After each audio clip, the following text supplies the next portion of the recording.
Böyle basma şatıra.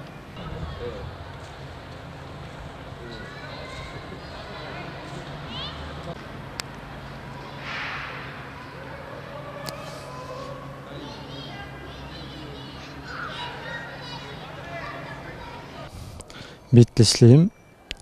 Resim öğretmeniyim aynı zamanda. Fotoğrafçılıkla ilgileniyorum. Bitlis'te tarihi anlamda çok fazla güzel yerler var.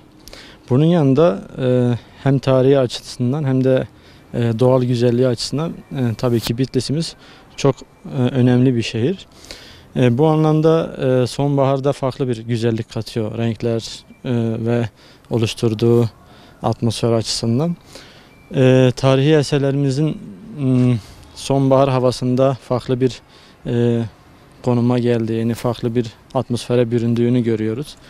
Biz de Bitlis'teki fotoğrafçılar olarak işte sonbahar ayında biraz daha bu konuya odaklanıp hani ilimizin güzelliklerini hem Türkiye hem de dünyaya paylaşmak adına çeşitli fotoğraflar çekip yayınlıyoruz.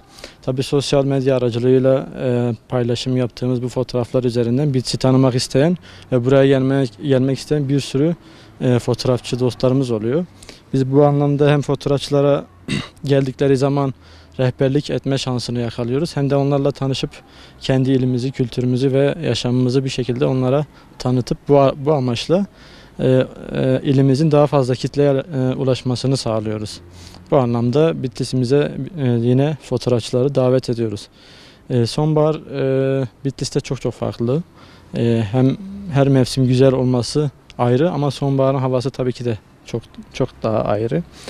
İşte yaprakların sararması, işte farklı bir hüzün ayı olduğunu da göz önünde bulundurursak hem bir anlamda işte kışın habercisi olmasına rağmen aynı zamanda da barındırdığı güzellikler açısından bence önemli bir mevsim. Bunu da doyasıya fotoğraflarımıza yansıtmaya çalışıyoruz. Tabii ki de yani Bitlis odaklı çalışmıyoruz. Sadece merkez odaklı çalışmıyoruz. Bitlis'imizin yanında ilçelerimiz ayrı ayrı güzel. Doğal yapısını bozmamış güzelliklere sahip. Mesela Hizan ilçemiz var. Bunun yanında yine Mutkimiz kendi açısından hani ilçedeki güzellikler, doğal güzellikler açısından yine önemli bir ilçemiz. İşte kıyı şeridi olarak Ahlat, Adilcevaz ilçelerimiz, Tatvan ilçelerimiz çok güzel. Yine Giroymak ilçelerimizde doğa ova açısından dümdüz bir ovaya sahip. İçerisinde çeşitli hayvancılıklar yapılıyor.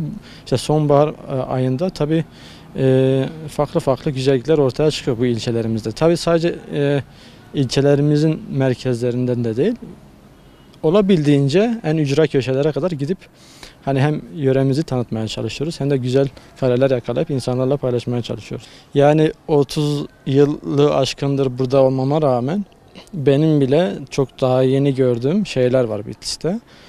İşte kiliseler olsun, tarihi yapılar olsun, doğal güzellikler olsun, şelaleler olsun. Daha geçen gün tabii yakın köylerdeki insanlarımız bilmiş olsa bile bizim görmediğimiz, bilmediğimiz işte güzel bir şelaleye denk geldik. Bu anlamda bunu yayıp olabildiğince paylaşmaya çalıştık. Bitlis'teyim. Fotoğrafçılıkla ilgileniyorum. Bitlis'in tarihi güzelliklerini, zenginliklerini keşfetmeye çalışıyoruz. Bu konudan yerel yönetimlerden, kurum amirlerinden, müdürlerimizden desteklerini bekliyoruz. Hani Bitlis için ucuz bir tanıtım olur. Keşfedilmeyi bekleyen birçok tarihi yapımız, doğamız, yaşamımız keşfedilmeyi bekliyor. Bu konudan amirlerimizden desteklerini bekliyoruz.